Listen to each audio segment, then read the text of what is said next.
Today is Monday, November 18th. And today, I've got a preview of the Cowboys-Texans game tonight at at&t Stadium. Then a review of the Jake Paul-Mike Tyson fight from Saturday night at the same stadium. And hoping the Cowboys don't stink the joint out like that fight did. Mary and I are Crest Cadillac people. For what, about 15 years now? That's about right. Crest Cadillac XT4. Perfect size, perfect ride for us. Crest Cadillac at 121 on the Tollway in Frisco now has terrific offers on the Cadillac Lyrique and the soon-to-be-available all-electric Escalade. GM Mike Brusen's team is fantastic to work with, so join Mary and me as Crest Cadillac people. For more than 3 decades, Bob's Steak and Chop House has remained an icon of DFW restaurants. Why? Well, maybe it's because of Bob. He's fanatical about cleanliness and friendliness, and his food, oh my Lord, his food. If you've been there, you know about it. If you haven't been there, you should know about it. The original Bob welcomes you at either of his 2 locations, Bob's on Lemon Avenue or the sparkling new Bob's at Craig Ranch, McKinney. Months ago, who could have pictured this Monday night visit of the Houston Texans to the Dallas Cowboys at at&t Stadium like this? One team is 6-4 and leading its division. The other team is 3-6 and trying to stay out of the basement of their division. That's Houston that's 6-4 and Dallas that's 3-6. Back months ago in this game, before the season began, Dallas would have been about a 5, maybe 6-point favorite in this game. Tonight, they're a 7 or 7.5 point underdog in this game. That's how far the Cowboys have fallen. By the way, next week, odds makers suggest Dallas may be a 10-point underdog at Washington. You know, from 20 to 22, Houston was just awful. They went 4-12, and then 4-13, and then 3-13-1. 11 wins total in those 3 years. The last 3 seasons, Dallas has had 12 wins every season. But then Houston got really lucky. Carolina traded up to the top of the draft and decided to take Alabama quarterback Bryce Young, leaving Houston, Ohio State All-American C.J. Stroud, with the 2nd pick in the draft. Young looks lost. Stroud was the NFL Offensive Rookie of the Year. The Texans jumped from that 3-13-1 season to a 10-win season last year. They won their division, then they won a playoff game before losing to Baltimore. The idea when they took Stroud was to grow slowly, to build through the draft. That strategy went out the window this offseason. With Stroud having 4 years left on his rookie contract, meaning he'll be comparatively very low paid for quarterbacks in this league, Houston went out and got Danielle Hunter, the star defensive end, and he's 2nd in the team in sacks. Wide receiver Stephon Diggs, he's 1st on the team in receptions. Running back Joe Mixon, who easily leads Houston in rushing yards. And some other veterans also. They started 5-1, but they've lost 3 of 4. But in those 3 losses, a 2-point loss to Green Bay and a 3-point loss to Detroit. I don't have to tell you what Dallas lost to Detroit by, do I? Who could have foreseen that in the middle of the 2nd year of his NFL career, Stroud would be considered above Dak Prescott in the quarterback rankings in the NFL. Dallas, meanwhile, has lost 4 in a row. Dak's gone for the year. Injuries are everywhere. Cooper Rush gets the start tonight, and hopefully he'll be better in his second start relieving Dak than he was last week. Tonight, Dallas still won't have cornerback Deron Bland, who's still trying to get over that foot surgery, and nickelback Jordan Lewis, whose neck is bothering him so he won't play. So Dallas will have some, it appears, vulnerability in the secondary. Coach Mike McCarthy is almost certainly gone. Dallas playoff possibilities? That's a dream in the middle of this nightmare season. And a few months ago, who could have imagined all of this when they contemplated Houston at Dallas on Monday night? Next, the piece of junk the Jake Paul, Mike Tyson fight turned out to be.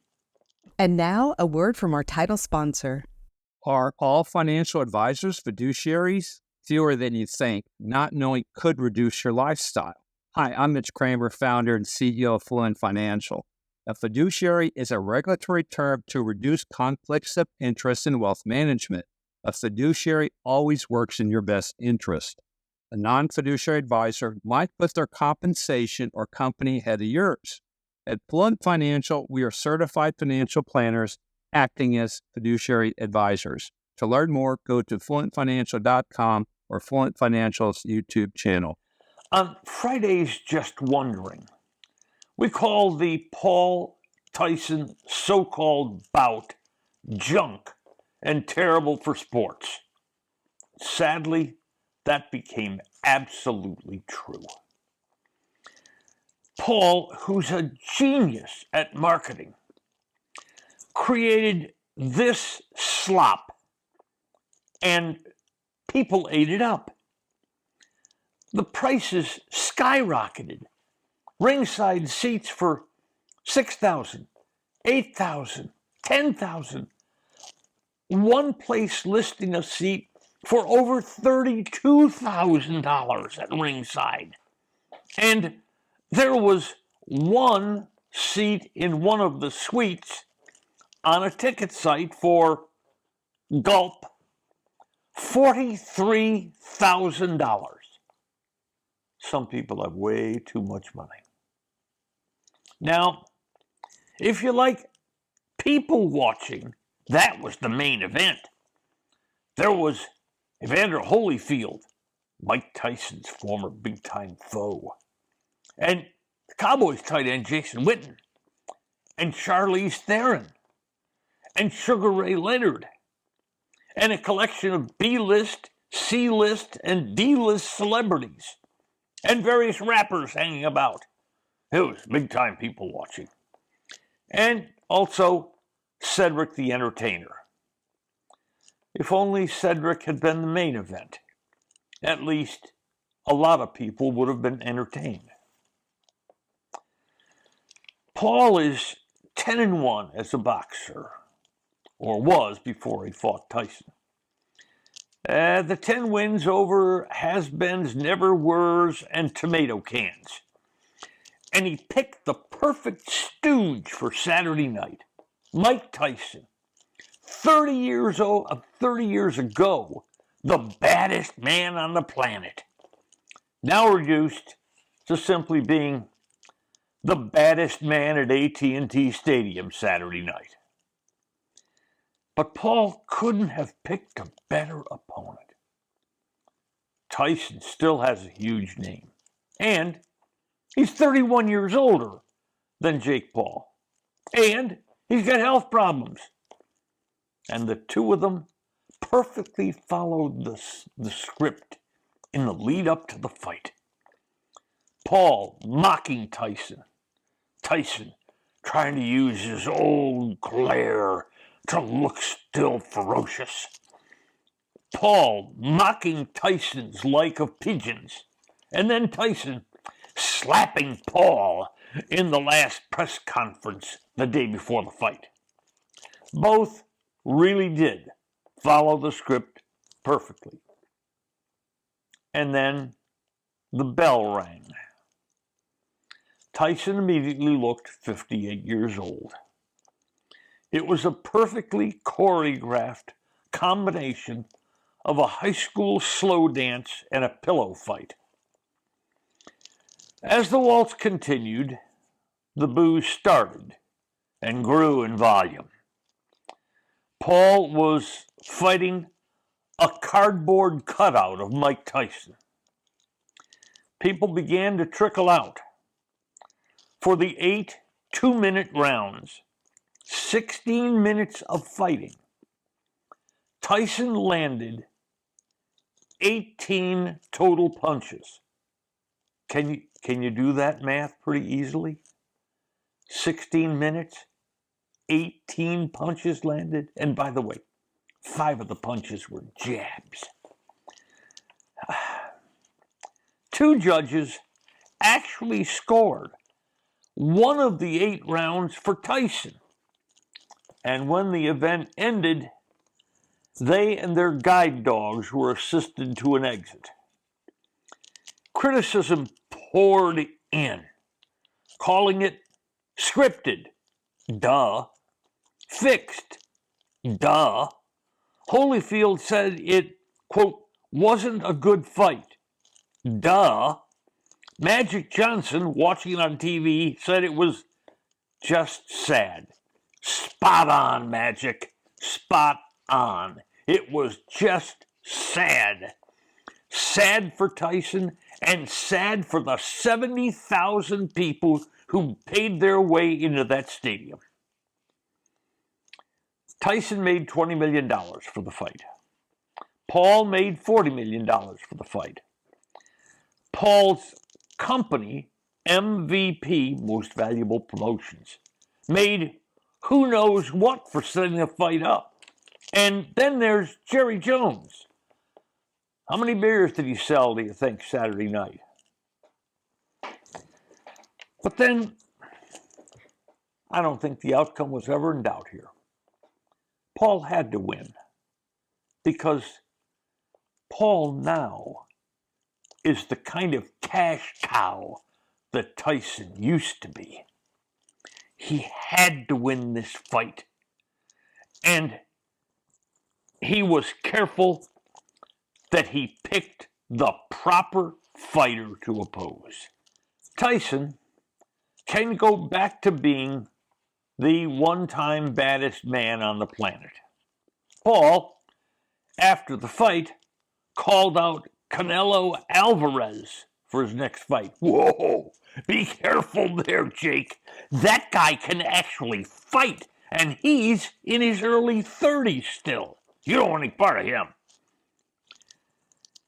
But in sticking to his script of fighting old-timer fighters, how about if his next bout were against Holyfield, who's 62 now, or Sugar Ray Leonard, who was at the fight? He's 68. Hey, how about former top heavyweight Leon Spinks? Oh, wait. He's dead 3 years ago. Oh, well. Tyson looked almost dead Saturday night. If you paid $6 or $8 or $10 or $32,000 for your ringside seat, I hope you got a grand look at Holyfield or Jason Witten or Cedric the Entertainer or Charlize Theron, because you got scammed. You got taken. You got suckered. This was garbage. This was stinking garbage. And it turns out 3 different types were beaten up Saturday night at at&t Stadium. Mike Tyson, but he got his $20 million. All the fans who paid even $1 to see that thing. And the sport of boxing, which was given yet another huge black eye. Today's episode brought to you by Fluent Financial, Retire Sooner, Better Lifestyle. And by Crest Cars. There's good, there's better, and then there's Crest. and by Bob's Steak and Chop House. Thanks for listening to today's episode of Just Wondering with Norm Hitzges. If you enjoyed what you heard, please hit follow, and a fresh new episode will be delivered to you every Monday, Wednesday, and Friday. And if you know someone who might enjoy our work, please share it with them. I'm Norm Hitzges, and I'm always just wondering about something. And I'm Mary Hitchkus, and I'm just wondering too.